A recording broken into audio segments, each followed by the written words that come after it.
Hello everyone, welcome to my channel KP success zone. दोस्तों, आज हम लोग करने वाले हैं क्लास 7 का एनसीईआरटी ज्योग्राफी में। और ज्योग्राफी का ये पूरा सीरीज चल रहा है। क्लास 6 का एनसीईआरटी ख़त्म हो चुका है विथ नोट्स, और क्लास 7 में हम लोग आज 7th नंबर का चैप्टर, मतलब 7वां क्लास का 7वां चैप्टर ज्योग्राफी का हम लोग करेंगे।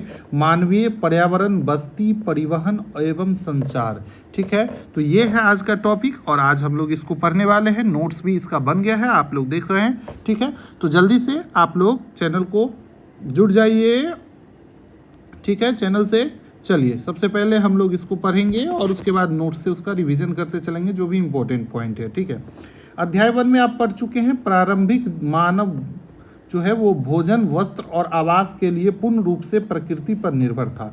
जी हाँ दोस्तों, पहले मानव जो थे वो भोजन, वस्त्र और आवास के लिए पूर्ण रूपेण प्रकृति पर निर्भर थे। जंगल में रहते थे और वहीं फिर फल फूल खाते थे, पत्तियों का बना हुआ कपड़ा पहनते थे, देखे ही हैं आप लोग। लेकिन समय के साथ उसने नए कौशल विकसित करके खाद्य पदार्थों का उत्पादन शुरू किया।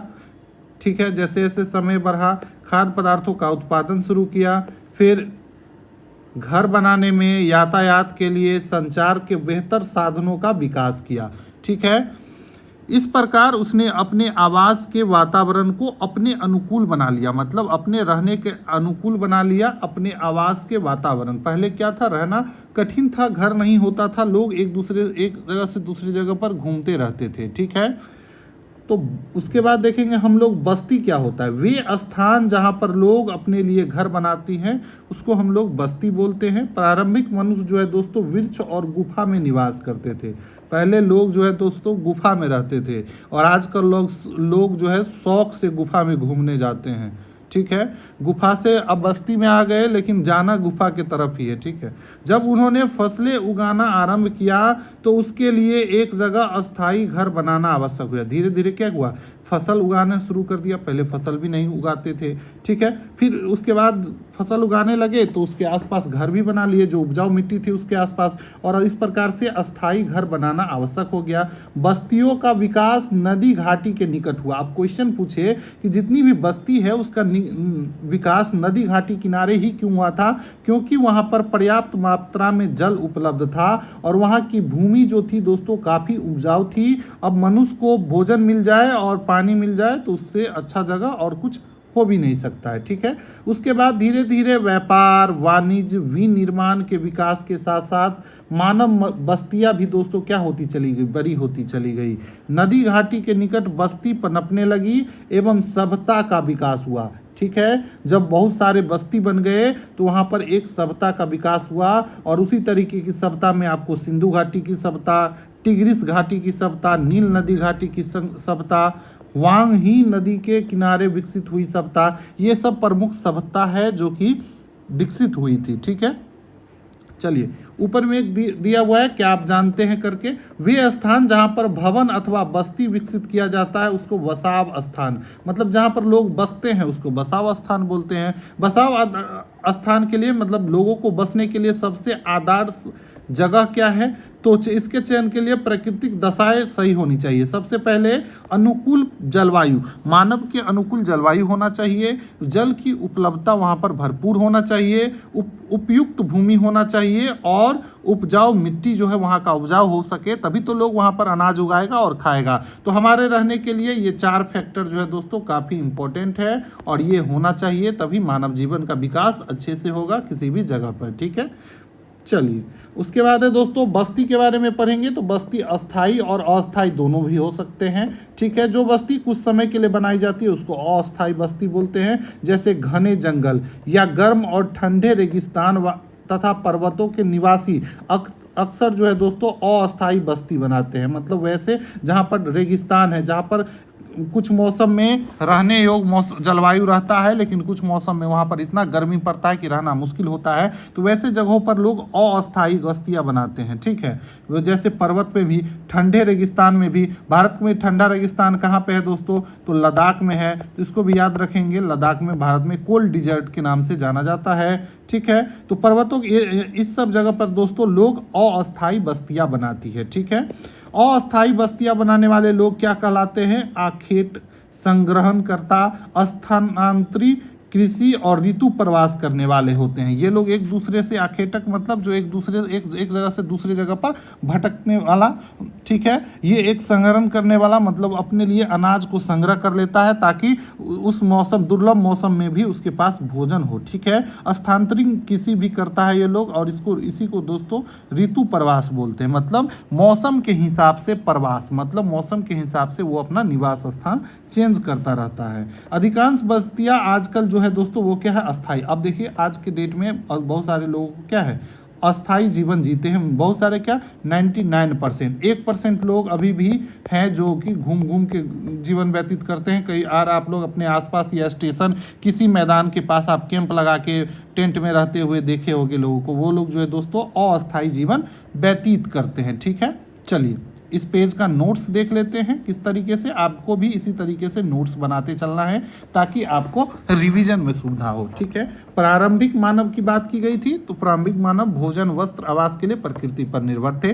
पूर्ण रूपेण प्रकृति से ही इन्हें प्राप्त होता था। खाद्य पदार्थ का उत्पादन धीरे धीरे शुरू होता है। उसके बाद लोग घर बनाने लगते हैं। घर बनाने के बाद उनको यातायात, एक जगह से दूसरे जगह जाने की आवश्यकता पड़ती है, तो उसके लिए यातायात का विकास हुआ। फिर संपर्क साधने के लिए संचार का विकास हुआ। तो इस तरीके से मतलब विकसित होता चला गया मानव सभ्यता, ठीक है।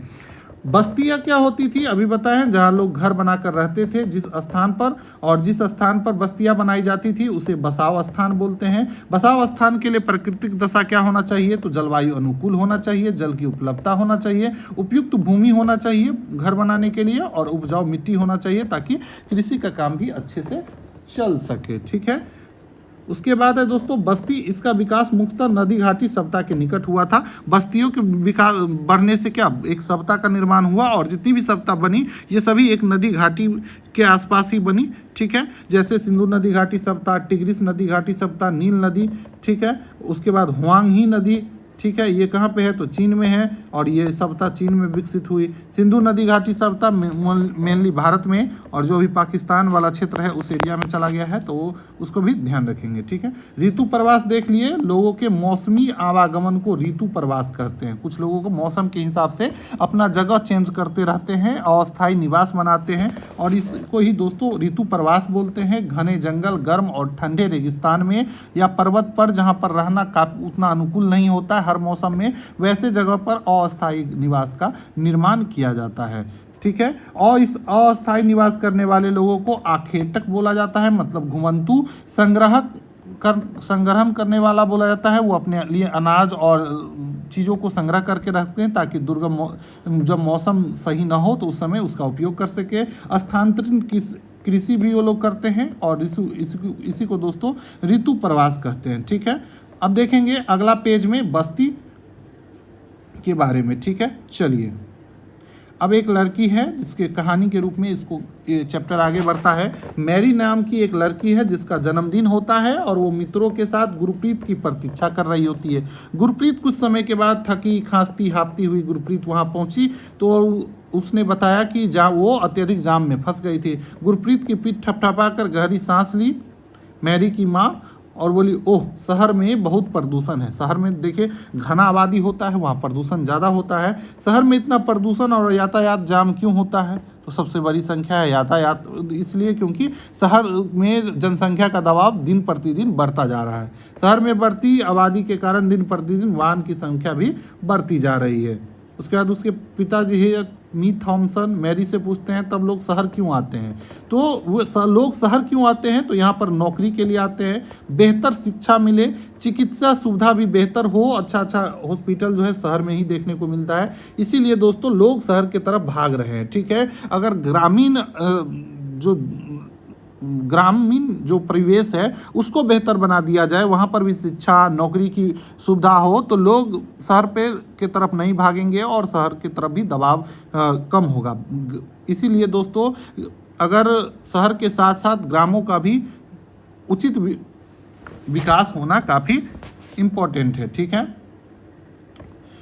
यदि इतनी संख्या में लोग शहर में आते रहेंगे तो सारे लोग कहाँ रहेंगे? तो जी हाँ दोस्तों, धीरे धीरे जैसे ही मतलब कोई घना शहर हो जाएगा तो वहाँ रहने खाने सबकी असुविधा होगी। अत्यधिक संख्या में गंदी बस्तियाँ भी बनती जाती है, अवैध कब्जे वाली बस्तियाँ दिखाई देने लगती है। ठीक है, भीड़ भाड़ और अस्वस्थकारी परिस्थिति इससे उत्पन्न हो जाता है। जल और विद्युत की कमी उत्पन्न हो जाती है। ये सब सामान्य समस्या है जब जनसंख्या बढ़ेगा। ठीक है, हमारे गाँव में बड़े सिनेमा घर, अच्छी सुविधा वाले स्कूल और अच्छे अस्पताल नहीं है, लेकिन हमारे यहाँ बहुत सारी खुली भूमि होती है। मतलब गांव घर में जितना भूमि में लोग अपने माल जाल को बांधते हैं, ठीक है, पशु को बांधते हैं, उतने में वहाँ पर लोग रहने के लिए मजबूर है शहर में। ठीक है, सांस लेने के लिए ताज़ी हवा गांव में भरपूर मिलती है, लेकिन अगर आप दिल्ली में चले जाएं तो कभी कभी मौसम में आपको हवा भी प्रदूषित हो जाती है। ठीक है, और उसे वो बताती है कि मेरे दादा भी जब बीमार पड़े थे तो अस्पताल लाना पड़ा। तो ये सब चीज़ ऐसे कहानी के लिए है। तो प्रदूषण और बढ़ती जनसंख्या पर तो इसमें कुछ ज़्यादा इम्पोर्टेंट पॉइंट नहीं है। ठीक है, अब देखिए ऋतु प्रवास के बारे में हम लोग पढ़ ही लिए। मौसमी आवागमन को ऋतु प्रवास कहते हैं। जो लोग पशु पालते हैं वे मौसम में परिवर्तन के अनुसार नए चारागाह की खोज में निकल जाते हैं। ठीक है, तो उसको क्या बोलते हैं? ऋतु प्रवाह बोलते हैं। ठीक है, चलिए, सघन बस्ती और परकीन बस्ती क्या होता है? तो सघन बस्ती मतलब जहाँ पर घर मतलब ज़्यादा हो, घरों की संख्या, उसको सघन बोलेंगे। परकीन जहाँ दूर दूर तक घर हो उसको परकीन बस्ती बोलेंगे।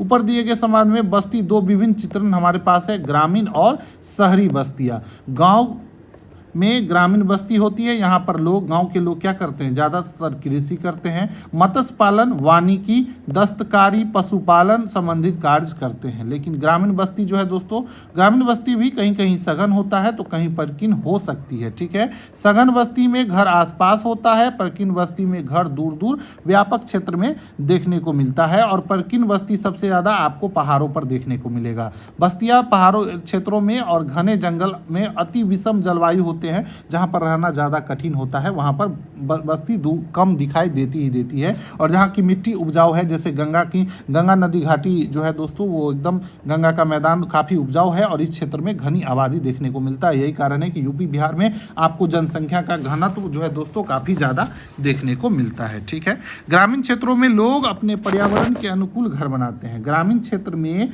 लोग जो है दोस्तों पर्यावरण के अनुकूल घर बनाते हैं। जहाँ पर सबसे अधिक वर्षा होता है वहाँ पर ढाल वाला छत बनाते हैं। जहाँ पर ज़्यादा वर्षा हुआ वहाँ ढाल वाला छत बनाते हैं। ठीक है, उसके बाद जहाँ वर्षा के समय जल का जमाव हो जाता है, अब देखिए जहाँ वर्षा के समय जल का जमाव हो जाता है वहाँ पर ऊंचे प्लेटफॉर्म अथवा सिल्ट का घर बनाते हैं। देखिए सिल्ट का मकान, यहाँ पर देखिए नीचे जगह छोड़ा जाता है और उसके ऊपर घर बनाया जाता है ताकि पानी नीचे ही रह जाए। ठीक है, गर्म जलवायु वाले जगह पर देखेंगे तो यहाँ पर मिट्टी की मोटी दीवार वाले घर बनाया जाता है और इसका जो छत होता है वो फूस की होती है। वैसे आजकल तो फूस के घर देखना ही बंद हो गया है। स्थानीय सामग्री जैसे पत्थर, पंख, चिकनी मिट्टी, तृण आदि का उपयोग कर घर बनाया जाता है। और जो फूस का घर होता है दोस्तों वो काफ़ी ठंडा होता है और गर्मी के समय में इसमें रहना काफ़ी आसान होता है। ठीक है, उसके बाद नगरीय बस्तियों में नगर छोटी, शहर उससे बड़ी बस्तियां होती है। सबसे गांव के बड़ा हो जाएगा नगर और नगर से बड़ा हो जाएगा शहर, शहर के बाद महानगर आ जाता है।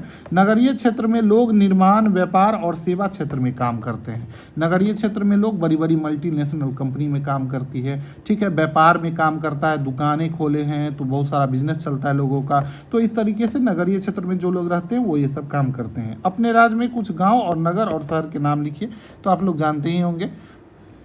चलिए, इतना नोट्स हम लोग देख लेते हैं, फिर आगे परिवहन पढ़ेंगे। ठीक है, वैसे कुछ खास है नहीं इस चैप्टर में। बस्ती के बारे में देख लिए तो ग्रामीण बस्ती और शहरी बस्ती। ग्रामीण में लोग क्या क्या काम करते हैं? तो कृषि, मत्स्य पालन, वानिकी, पशुपालन का काम करते हैं और पर्यावरण के अनुकूल घर का निर्माण करते हैं। मतलब जहाँ पर अत्यधिक वर्षा हुआ वहाँ पर ढाल वाला छत का निर्माण होता है। जल जमाव जहाँ पर ज़्यादा होता है वहाँ पर ऊंचे प्लेटफॉर्म वाले सिल्ट पर घर बनाया जाता है। तो पूछा जा सकता है कि सिल्ट पे घर कहाँ पे बनाया जाता है? तो जहाँ पर जल जमाव जगह ज़्यादा होता है। ठीक है, जहाँ पर वर्षा अधिक होगा वहाँ ढाल वाला छत्र, और गर्म जलवायु जहाँ होता है वहाँ मिट्टी की मोटी दीवार वाला घर और जो छत है वो फूस की होती है। ठीक है, उसके बाद देखिए सबसे छोट गांव, गांव से बड़ा हो जाएगा नगर, नगर से बड़ा हो जाएगा शहर, उसके बाद महानगर। इसी तरीके से आप इसको देख सकते हैं। शहर में बात करें तो शहर के लोग क्या काम करते हैं, तो निर्माण संबंधी काम करते हैं, व्यापारिक दृष्टिकोण से शहर में लोग रहते हैं। फिर सेवा क्षेत्र में मल्टीनेशनल कंपनी में लोग काम करते हैं, ठीक है। तो बस्ती किस तरीके से क्या क्या हो गई, बस्ती में ग्रामीण, शहरी, और उसमें किस तरीके से बस्ती का निर्माण किया जाता है मौसम के अनुकूल, ये सब चीज़ हम लोग देख लिए। अब आगे देखेंगे हम लोग परिवहन। परिवहन के मुख्यतः दोस्तों 4 साधन है जिसको हम लोग इस क्लास में पढ़ने वाले हैं। सड़क मार्ग, रेल मार्ग, जल मार्ग और वायुयान, ठीक है। चलिए यहाँ पर बर्फ के बने हुए आवास दिख रहा है, ठीक है। तो इसको हम लोग बोलते हैं दोस्तों इग्लू बोलते हैं, ठीक है। और ये जहाँ पर बर्फ का बना हुआ घर होता है, और ये आपको जहाँ पर बर्फबारी ज़्यादा होती है वहाँ पर इस तरीके का इग्लू देखने को मिलता है, ठीक। इग्लू जो में अंदर जो टेम्परेचर होता है दोस्तों वो कम होता है बाहर से, ठीक है। तो इसको ध्यान रखेंगे। इग्लू कहाँ देखने को मिलेगा, तो आपको बर्फ़ वाले जगह पे जहाँ पर बर्फ़ ज़्यादा पड़ता है, ठीक है। अब हम लोग परिवहन के बारे में पढ़ेंगे। परिवहन लोगों एवं सामान के आवागमन के साधन है। परिवहन क्या है, परिवहन से हम एक जगह से दूसरे जगह आसानी से पहुंच सकते हैं। परिवहन के अनेक साधन हैं, 4 साधन हम लोग देखे हैं इसमें। सड़क मार्ग से हम लोग जाते हैं, परिवहन का काम होता है, रेल मार्ग से, जल मार्ग से और वायुयान से। सबको पढ़ेंगे एक एक करके। उस समय लोग पैदल चलते थे, पुराने समय में लोग पैदल चलते थे, और जब पैदल चलते थे तो ज़्यादा दूरी जाने में काफ़ी कठिनाई होती है। फिर धीरे धीरे सामान को ढोने के लिए लोग पशु का उपयोग करने लगे। फिर पहिए का खोज हुआ और इस तरीके से परिवहन आसान हो गया। समय के साथ परिवहन के विभिन्न साधनों का विकास होता गया। आज भी लोग परिवहन के लिए पशुओं का प्रयोग करते हैं, ठीक है। समय के साथ परिवहन में काफ़ी विकास हुआ है, लेकिन आज भी लोग परिवहन के रूप में क्या करते हैं, तो जिस पशु का यूज करते हैं। यहाँ पर देखिए घोड़ा गाड़ी का चित्र दिखाया गया है। हमारे देश में सामान्यतः गधा, खच्चर, बैल, ऊंट इसका उपयोग किया जाता है। वहीं बात करें दक्षिण अफ्रीका में के एंडीज पर्वत के क्षेत्र में लामा का प्रयोग किया जाता है परिवहन के रूप में। लामा एक तरह का जानवर होता है, ठीक है। वहीं बात करें तिब्बत में, तो तिब्बत में याक का प्रयोग किया जाता है, ठीक है। प्रारंभ में अन्य देश के व्यापारी भी भारत पहुंचने के लिए अनेक महीने पहले लोगों को व्यापार करने के लिए जब भारत आते थे, जैसे वास्को डी गामा आया था, समुद्री मार्ग से आया था, है कि नहीं, तो उस समय काफ़ी समय लग जाता था। वे समुद्री मार्ग से या फिर स्थलीय मार्ग से आते थे। हवाई यात्रा ने परिवहन को उसके बाद जब हवाई यात्रा का विकास हुआ 18वीं सदी में, तो परिवहन काफ़ी आसान हो गया और काफ़ी द्रुत का मतलब होता है तेज, काफ़ी तेज हो गया। आज भारत से यूरोप आने में केवल 6 से 8 घंटे लगते हैं, लोग उड़ के चला जाता है। इस प्रकार परिवहन के आधुनिक साधन समय और ऊर्जा की बचत होती है। इससे हमें क्या होने लगा, समय और ऊर्जा का बचत, ठीक है। परिवहन लोगों एवं सामान के आवागमन के साधन है। देखिए नोट्स देख रहे हैं हम लोग। पशु का कौन सा पशु का उपयोग होता है भारत में, यही देखें अभी, तो गधा, खच्चर, बैल और ऊँट का प्रयोग होता है। जब दक्षिण अफ्रीका में एंडीज पर्वत है और उस क्षेत्र में लामा नाम का जो पशु होता है उसका प्रयोग किया जाता है, तो लामा याद रखेंगे, पूछ सकता है। तिब्बत में याक का प्रयोग होता है, ठीक है। अब हम लोग पढ़ेंगे परिवहन का जो 4 प्रमुख साधन है, सड़क मार्ग, रेल मार्ग, जल मार्ग और वायुयान, ठीक है। तो एक एक करके पढ़ेंगे। सबसे पहले हम पढ़ लेते हैं सड़क मार्ग। कम दूरी के यातायात के लिए सबसे अधिक अगर किसी चीज़ का प्रयोग किया जाता है तो सड़क मार्ग का उपयोग किया जाता है। सड़कें जो होती है वो पक्की और कच्ची हो सकती है। देखिए गांव में भी अब वैसे तो लगभग सड़क क्या हो गई है, तो पक्की हो गई है, ठीक है। देखिए कच्ची सड़क मेनली गांव में देखने को मिलता था, और ये देखिए पक्की सड़क है, ठीक है। मरुस्थल, वन और ऊंचे पर्वत जैसे स्थानों पर भी अब धीरे धीरे सड़क बनने लगी है। मनाली लेह राजमार्ग जो है दोस्तों विश्व का सबसे ऊंचा सड़क मार्ग है, इसको ध्यान रखेंगे। मनाली और लेह को जोड़ने वाला जो राजमार्ग है वो विश्व का सबसे ऊंचा सड़क मार्ग है, ठीक है। और भूमिगत सड़कों को भूमिगत मार्ग या सबवे बोलते हैं। तो सबवे पूछ दे क्या होता है, तो भूमिगत सड़क को या भूमिगत मार्ग को सबवे कहते हैं। उसके बाद आजकल फ्लाईओवर का निर्माण काफ़ी ज़्यादा हो रहा है, तो भी मतलब किसी ऊंचा स्थान पे एक साइड से दूसरे साइड जाने के लिए फ्लाईओवर का निर्माण करा दिया जा रहा है। भारत में दोस्तों अनेक तरह के राष्ट्रीय और राजमार्ग है, ठीक है। नेशनल हाईवे और स्टेट हाईवे हमको देखने को मिलता है। भारत में एक्सप्रेसवे का निर्माण भी हो रहा है काफ़ी संख्या में। आप लोग यूपी में यमुना एक्सप्रेसवे देखे होंगे, ठीक है। उसके बाद इसको याद रखना है, काफ़ी इंपॉर्टेंट है, स्वर्ण चतुर्भुजीय महामार्ग। स्वर्ण चतुर्भुजीय महामार्ग जो है दोस्तों, ये दिल्ली, मुंबई, चेन्नई और कोलकाता 4 बड़े सिटी को जोड़ने का काम करता है। और आप अगर मैप में देखें तो उत्तर में आ जाएगा आपको दिल्ली, ठीक है, और इधर है मुंबई,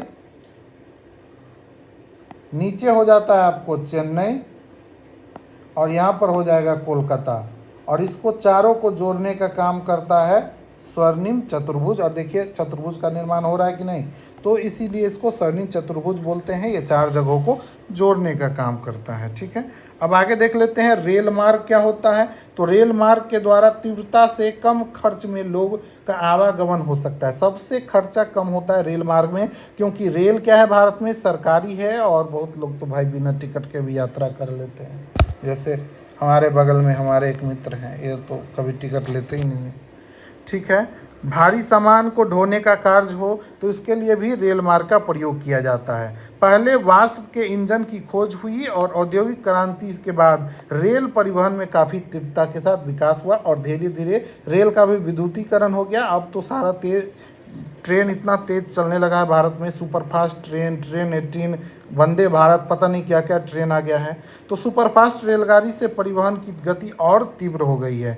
मैदानी भागों में रेल मार्गों का जाल व्यापक रूप से तो है ही, अब दोस्तों पहाड़ी प्रौद्योगिकी मतलब टेक्नोलॉजी के सहारे दुर्गम इलाकों में मतलब कि पहाड़ी क्षेत्रों में भी रेल मार्ग बनता चला जा रहा है। भारतीय रेल मार्ग के जाल भली भांति विकसित हो रहा है।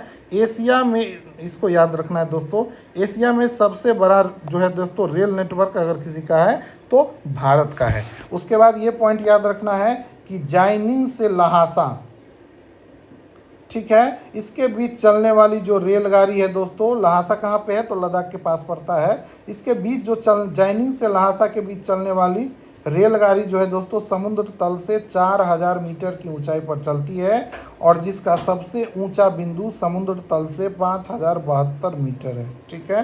तो इसको ध्यान रखेंगे, नोट्स में वैसे मैंने सबको मेंशन कर दिया है, ठीक है। तो जाइनिंग से लहासा देख लिए, रेल मार्ग समुद्र तल से 4000 मीटर की ऊंचाई पर चलती है और इसका सबसे ऊंचा बिंदु जो है दोस्तों 5072 मीटर है, ठीक है। तो यहाँ तक देख लेते हैं, उसके बाद हम लोग वायु मार्ग देखेंगे, ठीक है। चलिए सड़क मार्ग हम लोग देखें, नोट्स देख लीजिए। कम दूरी, मेनली कम दूरी का यातायात में सर्वाधिक उपयोग होता है, वैसे ज़्यादा दूरी भी इससे हम लोग तो जाते ही हैं, ठीक है। सड़क कच्ची और पक्की हो सकती है। कच्ची सड़क आपको मेनली ग्रामीण इलाके में देखने को मिलती है। मनाली से लेह जाने वाला जो राजमार्ग है वो विश्व का सबसे ऊंचा सड़क मार्ग है, ठीक है। तो इसको नोट कर लेंगे, इंपॉर्टेंट है, पूछ सकता है, ठीक है। स्वर्ण चतुर्भुज महामार्ग ये भी काफ़ी इंपॉर्टेंट है। 4 बड़े शहर दिल्ली, मुंबई, चेन्नई और कोलकाता को जोड़ता है और किस तरीके से वो बन रहा था आपको देखिए, बता ही दिए किस तरीके से चतुर्भुज बन जा रहा था, ठीक है। यहाँ पर आपको ऊपर में अगर देख ले तो यहाँ दिल्ली है, इधर हो जाएगा मुंबई, इधर हो जाएगा कोलकाता पूर्व में और नीचे दक्षिण में हो जाता है चेन्नई, ठीक है। तो इसको इस तरीके से स्वर्ण चतुर्भुजीय महामार्ग का निर्माण करता है, चारों जगहों को जोड़ते हुए। सबवे क्या होता है तो सबवे क्या है, भूमिगत सड़क मार्ग को सबवे बोलते हैं। फ्लाईओवर आपको बता ही दिए, फ्लाईओवर का क्यों निर्माण किया जाता है। उसके बाद रेल मार्ग पढ़ेंगे। रेल मार्ग क्या है तो तीव्रता और कम खर्च में आवागमन का साधन है रेल मार्ग। भारतीय रेल मार्ग जो है दोस्तों दुनिया में सबसे बड़ा रेल मार्ग है, ठीक है। सबसे ऊंचा रेल मार्ग यहाँ पर देख लिए, समुद्र तल से 4000 मीटर की ऊंचाई पर चलती है, जैनिंग से लहासा, और सबसे ऊंचा बिंदु इसका है 5072 मीटर। तो इसको आप लोग ध्यान रखेंगे, इम्पोर्टेंट है, यहाँ से क्वेश्चन आ सकता है, ठीक है। चलिए अब वायु मार्ग देख लेते हैं। 20वीं सदी में आकर वायुयान का विकास हुआ, परिवहन का सबसे तीव्र मार्ग बोलते हैं। ये जो है दोस्तों परिवहन का सबसे तीव्र मार्ग है, मतलब सबसे तेज़ी से आपको ट्रेवल करने के लिए कोई सबसे इम्पोर्टेंट है तो परिवहन का सबसे तीव्र मार्ग वायु मार्ग, ठीक है। ईंधन की लागत इसमें अधिक होती है जिसके कारण यह सबसे महंगा होता है। वायु जो है दोस्तों यातायात, वायु यातायात दोस्तों खराब मौसम में प्रभावित होता है। जैसे अगर कोहरे तूफान ज़्यादा हो तो ये प्रभावित हो जाता है, ठीक है। थोड़ा इसका ये ड्रॉबैक है। यह यातायात का अकेला ऐसा साधन है जो सर्वाधिक दुर्गम और दूरह स्थानों तक भी पहुंच सकता है। मतलब ऐसे जगह जहां पर दुर्गम या कोई दुर्घटना हो जाए तो वहां पर सड़क और रेल मार्ग नहीं जा सकता है, वहां भी हेलीकॉप्टर से साधन पहुंचाया जाता है, ठीक है। तो संकटकालीन स्थिति में ये काफ़ी इम्पोर्टेंट है। लोगों को बचाने के लिए, चाहे बाढ़ हो, बाढ़ में भोजन, जल, कपड़े, दवा, इस सब को बांटने के लिए भी क्या हेलीकॉप्टर का उपयोग किया जाता है, ठीक है। तो बहुत सारे हवाई पतन भी है, जैसे Delhi, Mumbai, New York, London, Paris, तो ये सब क्या है, हवाई पतन है, इसको भी ध्यान रखना है। तो हेलीकॉप्टर आ जाने से काफ़ी सुविधा हुआ है और वायुयान से तो लोग दूर दूर आसानी से पहुंच जा रहे हैं, सामान भी पहुंचाने में सही हो रहा है, ठीक है। अब अगला है दोस्तों संचार। संचार क्या होता है दोस्तों? तो संचार दूसरों के पास एक सूचना पहुंचाने की प्रक्रिया है। आपको एक जगह से दूसरे जगह तक सूचना पहुंचाना है, अपना इंफॉर्मेशन पहुंचाना है, तो संचार काफ़ी इसी दोस्तों क्या बोलते हैं, संचार बोलते हैं, ठीक है। संचार के क्षेत्र में विकास में विश्व में सूचना क्रांति आई। आजकल संचार के क्षेत्र में इतना विकास हो गया है कि पूरा सूचना क्रांति आ गई है। सूचना प्रदान करने के लिए, शिक्षा और मनोरंजन के लिए संचार के विभिन्न साधनों का प्रयोग किया जाता है, जैसे समाचार पत्र, रेडियो, टेलीविज़न, इस सब के सहायता से आप लोग देश विदेश की खबरें जान जाते हो। और आजकल तो भैया हमारे पास आ गया है मोबाइल, और इससे हम जनसंपर्क करना और भी आसान हो गया है, ठीक है। तो संचार क्या है, जनसंपर्क का माध्यम है। अब देखिए उसके बाद हम लोग पढ़ेंगे सैटेलाइट के बारे में। तो सैटेलाइट क्या होता है? तो सैटेलाइट में संचार में तीव्रता आई है। तेल का खोज हो या वन का सर्वेक्षण, भूमिगत जल का पता करना हो, खनिज संपदा का पता करना हो, या मौसम पूर्वानुमान लगाना हो, आपदा के बारे में जानकारी प्राप्त करना हो पहले से, इस सब के लिए दोस्तों सैटेलाइट काफ़ी इंपॉर्टेंट रोल प्ले करता है, ठीक है।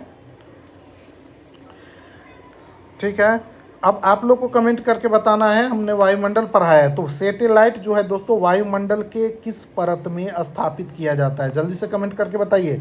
पिछला चैप्टर में हम इसको पढ़ाए हैं, ठीक है। सैटेलाइट को, उपग्रह को हिंदी में उपग्रह बोलते हैं, वायु के किस परत में, जैसे पढ़ाए थे ना, क्षोभ मंडल, समताप मंडल, बहिर्मंडल, आयन मंडल। तो आप लोग कमेंट करके बताइए कि संचार का साधन जो है वो किस मंडल से होता है, ठीक है। तो जल्दी से कमेंट करके बताइए, हमने पढ़ाया भाई, ठीक है। उसके बाद है दोस्तों सैटेलाइट सहायक होते हैं किस सब चीज़ में? तो देख ही लिया हम लोग, तेल का खोज हो, वन सर्वेक्षण हो, भूमिगत जल का पता लगाना हो, खनिज संपदा के बारे में पता लगाना हो, मौसम का पूर्वानुमान करना हो, आपदा की पूर्व चेतावनी के लिए, सभी के लिए सैटेलाइट काफ़ी इंटरनेट उपयोगी है, ठीक है। उसके बाद अगला टॉपिक आ जाता है इंटरनेट। इंटरनेट के माध्यम से इलेक्ट्रॉनिक्स मेल और ईमेल भेज सकते हैं। सेलुलर फ़ोन आ गया है, मोबाइल फ़ोन आ गया हम लोग के पास। टेलीफोनिक संचार अत्यधिक लोकप्रिय, आजकल टेलीफोनिक संचार काफ़ी लोकप्रिय हो गया है। पहले लोग लाइन में लगा के टेलीफोन बूथ पे जाते हैं, आजकल बूथ दिखता है आपको। मोबाइल इतना आ गया है कि लोग एक दूसरे से संचार के लिए या फिर बातचीत करने के लिए आजकल तो लोग वीडियो कॉल पे बात कर लेते हैं, ठीक है।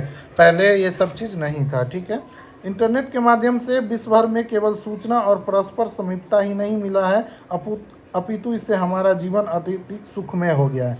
सुखमय क्या होगा? लोग मोबाइल में इतने बिजी हो गए हैं तो एक दूसरे से कटते जा रहे हैं, और ये कहीं ना कहीं इसका दुरुपयोग भी काफ़ी ज़्यादा देखने को मिलता है। हम इस सुविधा तो बहुत है, हम घर बैठे ही रेल, हवाई जहाज़, सिनेमा, होटल सब का टिकट काट लेते हैं, बहुत दूर रह रहे अपने परिजनों से बात कर लेते हैं, ठीक है। टिकट आरक्षित करवा लेते हैं। संपूर्ण विश्व में इस प्रकार लोगों और सेवा और संस्थाओं के बीच तीव्र गति आ गई है। आपसी संपर्क संभव होने के कारण एक बृहद विश्व समाज के रूप में, मतलब पूरा विश्व एक समाज के रूप में विकसित हो गया है। इतने संचार वो हो गया। अब देखिए हम सब के बारे में, निजी जीवन में क्या चल रहा है, फेसबुक, टेलीग्राम सब पे देख ले रहे हैं, ठीक है। तो कितना आसान हो गया। हम अब भाई आज के डेट में सब अपना पल पल का खबर अपडेट करता रहता है। इंस्टाग्राम हो गया, आजकल इंस्टाग्राम है, फेसबुक है, या फिर ट्विटर है, तो इस सब चीज़ों पे लोग अपडेट करते रहते हैं, जिसके कारण हम पूरे विश्व से जुड़ गए हैं। ठीक है, नोट्स भी देख लीजिए, कुछ खास नहीं था आज का चैप्टर, लेकिन एक दो पॉइंट जो इंपॉर्टेंट था उसको देख लेंगे एक बार चला के और नोट डाउन कर लेंगे। रेल मार्ग, तीव्रता और कम खर्च में आवागमन। वायु मार्ग 20वीं सदी में आरंभ हुआ, परिवहन का सबसे तेज मार्ग है। वायुयान सबसे महंगा है क्योंकि इसका ईंधन का लागत सबसे ज़्यादा लगता है। ठीक है, आप लोग भी देखे होंगे जब पेट्रोल का दाम बढ़ जाता है तो बस वाला लोग भी अपना किराया बढ़ा लेता है, लेकिन जैसे ही घटता है तो किराया नहीं घटाता है, किराया उसका वही रह जाता है। ठीक है, तो ये सब फ्यूल पे ही डिपेंड करता है। ईंधन का लागत अगर अधिक हो जाएगा तो वो यातायात का साधन भी अधिक हो जाता है। खराब मौसम में वायु मार्ग दोस्तों प्रभावित हो जाता है। सर्वाधिक दुर्गम स्थान पर पहुंचने के लिए सबसे इम्पोर्टेंट है वायु मार्ग, और हेलीकॉप्टर के जरिए आप लोग देखे होंगे बहुत सारे आपदा के समय में काम आता है। ठीक है, हेलीकॉप्टर। उसके बाद संचार क्या है? दूसरों तक सूचना पहुंचाने की प्रक्रिया को संचार बोलते हैं। इसमें विश्व में सूचना क्रांति, इस समय सब विश्व में क्या है, सूचना क्रांति आई हुई है। समाचार पत्र, रेडियो, टेलीविज़न, मोबाइल फ़ोन, बहुत सारे चीज़ है जिसके माध्यम से हम क्या करते हैं, संचार करते हैं। सैटेलाइट क्या है? इससे संचार में तीव्रता आई है और इसका उपयोग तेल के खोज, वनों का सर्वेक्षण, भूमिगत जल, खनिज संपदा, मौसम का पूर्वानुमान और आपदा पूर्व चेतावनी के लिए किया जाता है। ठीक है, तो आज के चैप्टर में इतना ही था। मिलते हैं अगले क्लास में, और अगला चैप्टर के बाद क्लास 7 में अब आपको 3 चैप्टर और रह गए हैं, तो 3 दिन और लगेंगे। 3 दिन में क्लास 7 ख़त्म हो जाएगा। उसके बाद हम क्लास 8 का जो है एनसीईआरटी शुरू कर देंगे, ज्योग्राफी। तो इसी तरीके से डेली थोड़ा थोड़ा पढ़ते चलेंगे और आप एग्ज़ाम तक इसको अच्छे से कवर कर लेंगे। ठीक है, एनसीईआरटी पढ़ने से आपका ज्योग्राफी में समझ काफ़ी बेहतर हो जाएगा और थ्योरी से रिलेटेड जब भी क्वेश्चन आएगा तो आप कर सकते हैं। ठीक है, और आप एनसीईआरटी अगर 12 तक कर लेते हैं तो ज्योग्राफी काफ़ी आसान हो जाएगा आप सभी के लिए, चाहे कोई भी जनरल कंपटीशन एग्ज़ाम हो। ठीक है, तो इसको ज़रूर अच्छे से करें, नोट्स बनाते चले और आपको इसको रिवीजन भी करते चले। जैसे क्लास 6 का हो चुका है तो उसको भी रिवीजन करें। अगर आपको खुद से पढ़ने का मन न कर रहा हो तो वीडियो को 2 के स्पीड पे चला दीजिए और इससे भी रिवीजन आपका हो जाएगा। 1-2 बार अगर आप सुन लेते हैं तो इससे भी आपको चीज़ें याद हो जाएगी। ठीक है, तो वनडे एग्ज़ाम वाले तो आप लोग वीडियो से भी रिवीजन कर सकते हैं, लेकिन अगर रिटन एग्ज़ाम में जैसे बीपीएससी में जहां लिखना होता है तो उसके लिए आपको लिखने का प्रैक्टिस भी ज़्यादा से ज़्यादा करना चाहिए। ठीक है, तो चलिए मिलते हैं अगले वीडियो में।